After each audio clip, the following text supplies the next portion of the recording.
তার উপরে রাহুলদা বলে দিয়েছে, মানে এই আগুনে ঘি ঢালার মতন। সবার আগে রাহুলদাকে, রাহুলদা না থাকলে এই জিনিসটা হতোই না। কখনোই পসিবল হতো না। আমরা এরকম মানে গলি ফলি সব ইনভেন্ট মানে আবিষ্কার করে বেড়াই, বিকেলবেলা বন্ধুরা আড্ডার চলে ঘুরতে ঘুরতে। তুলিকা অবশ্যই ক্লাসের স্টুডেন্ট নয়, তুলিকা একান্তভাবেই রাহুলের নিজের স্টুডেন্ট। আমি তুলিকার কাছে আগে জিজ্ঞেস করবো, তুলিকা তুই এর আগে কখনো অভিনয় করিসনি তাই না? না, অভিনয়টা এর আগে হয়নি কখনো। আর তুলিকাকে আমি দেখি প্রচুর রিলস বানায়, রিলস হ্যাঁ, বানায়, তার reels মধ্যে তো বেশ ওই ছোটখাটো জিনিস। লিপসিং করে, নাচের ভিডিও থাকে অনেক, ওইগুলো করে।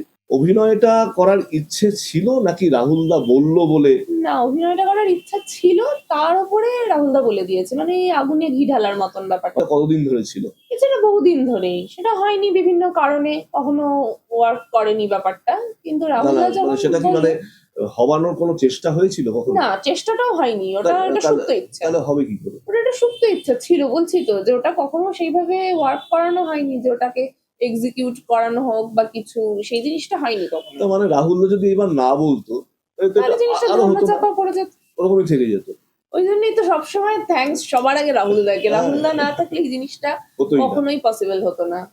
না সেটাই, মানে ধরো আমার মনের মধ্যে একটা ইচ্ছে রয়েছে, আমি এটা করতে চাই বা এটা করবো, অত সেটা নিয়ে আমি কোনো চেষ্টাই করিনি কখনো। না, আমি চেষ্টাও করিনি। তো সেটা হবেই করতে